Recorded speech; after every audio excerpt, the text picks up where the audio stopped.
Okay, today we are going to begin our coil pot. We're going to take out a chunk of clay. I'm going to use my wire cutoff tool, just take off a small amount of clay. This is the initial piece is going to be the base. I'm going to take this without folding clay over onto itself. I'm going to just squish and compress this out. Without the slab roller at home, you will need to find something around. You may have a rolling pin from the kitchen that you could borrow. Just make sure you clean it afterwards, just to roll out the base. You could also use a mason jar, anything round, just to kind of flatten that area. You could use a soup can even to go. It's not very smooth, but we can smooth that out afterwards. Very important when we're doing a coil pot, not to begin by wrapping a coil around for the base. I'll demonstrate here. I see students sometimes attempt to coil build their base, like so, and then bringing the piece up from there.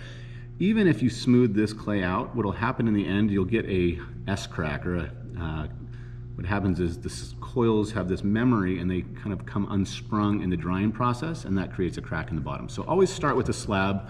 It doesn't have to be perfectly smooth. I'll flip it over so it does start off relatively smooth. Coil building is incredibly versatile. We could make round pots, we can make organic shapes, we can make a square pot that transitions or morphs into a rectangular pot. There's a lot of options there for you. So many students choose to make a round piece with symmetry. So I could take my needle tool, or in this case, I opened up paper clip, and I'm going to cut my circle. Again, if I wanted to do a blob shape, I could just, whatever shape you want the base to begin as, go ahead and make that cut. And I'm just going to come here.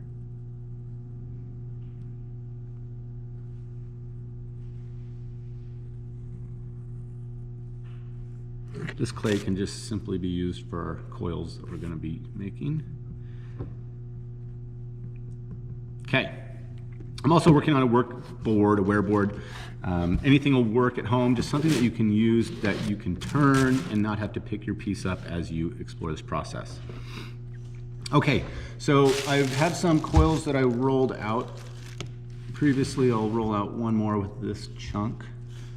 I'm going to compress the clay and start getting it relatively uniform in thickness, but thinning it out.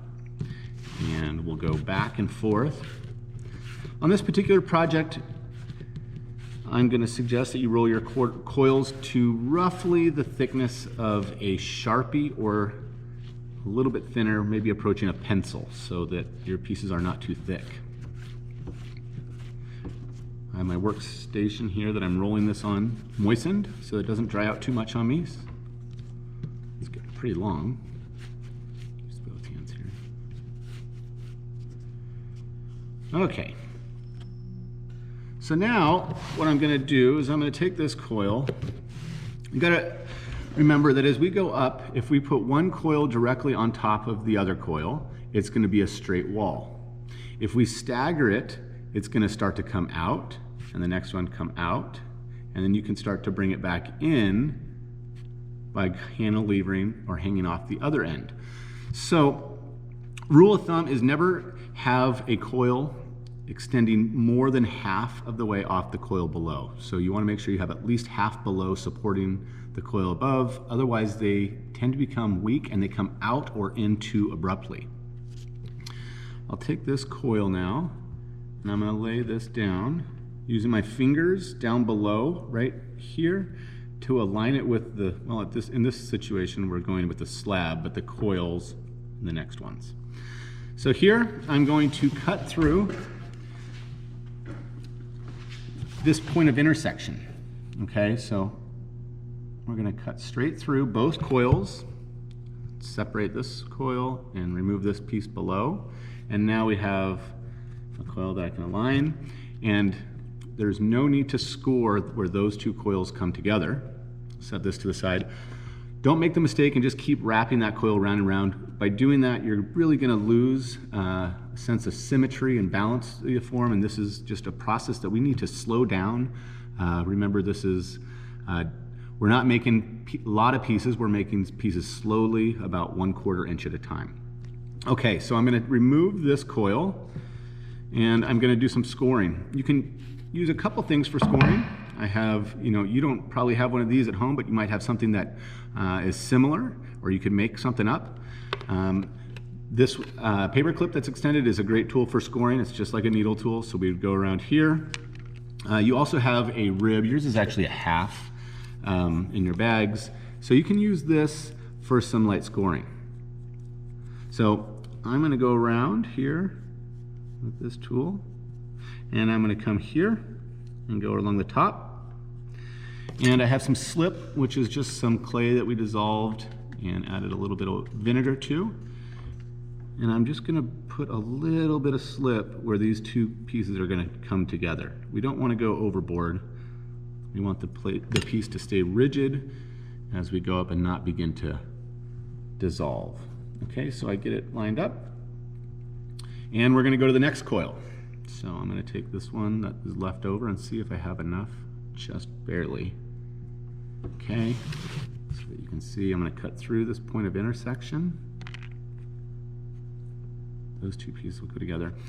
I want to mention one thing. When we have these coils coming together here, we just want to make sure we stagger this seam. So you can see the one below, the seam is here. So just don't align them all in one perfect row, because that becomes a weak point in the form. All right, now I'm going to go a little quickly with my scoring, but take your time. Enjoy this process. Okay.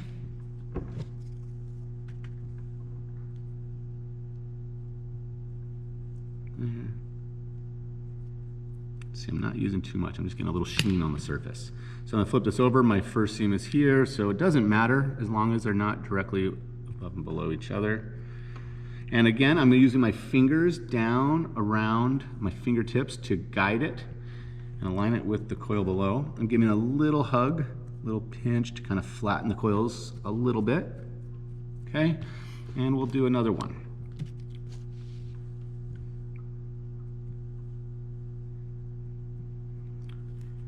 The more uniform your coils are, the easier it will be to maintain balance. Okay, so I got that set up. Come in here.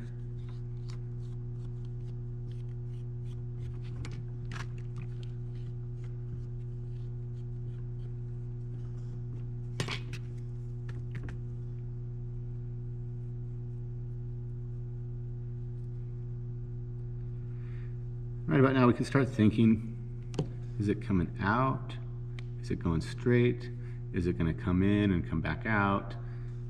On this one, I think I'm just going to make a nice little round vase, something classical. Here's my seam from the one below. Here. Get this lined up. And again, just giving a little squeeze to flatten those coils, and you can manipulate the shape quite a bit here. Okay, so the next thing we're going to do is we're going to blend our coils.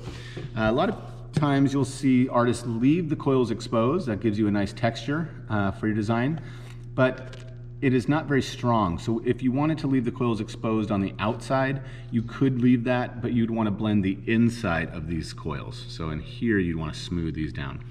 A lot of times in my coil building, will blend the inside and the outside so that I can have a piece that's more durable and it's less prone to cracking. But again, at least one side should be smooth.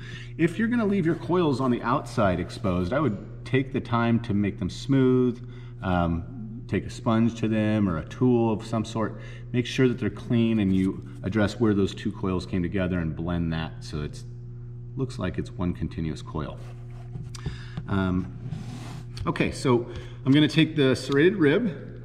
I'm going to support the inside with my finger here so that as I push from the outside, it stays the same shape. I don't want it to go in and out. We don't want to flex this. We want to maintain that shape.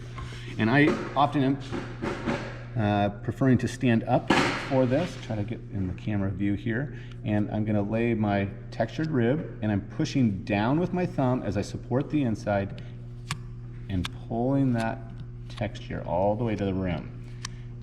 Keep going here. I'm gonna take 3 or 4 swipes for those coils to get well blended. And then I can just turn my bat here. Now I should pause here for a second and show you. You're gonna see if I hold this up, let's see if I can get in there. This is the side that I've blended and it sits lower than the area that I haven't gotten to yet. Because as I'm supporting the inside, I'm also pushing down here. And that leaves me a nice wide landing for my next coil as I continue through the piece. So go a little more quickly here. Again, not trying to speed through your project. Take your time to do good quality work. You wanna, this first 3 coils are really establishing where we're going with our piece. So we wanna make sure it's round and well blended and well constructed. Okay, so now it looks a little bit like a cupcake. I'm gonna take my smooth rib to it, which is just the other side of this. I should also mention that you didn't get rubber ribs, but like, here's my credit card type thing that I could just use. I can cut this into a round, like the red ribs in our classroom. So if we cut this with scissors, but these are really great for smoothing as well. So now supporting the top and on the inside, I'm going around and smoothing that coil, or that scoring mark.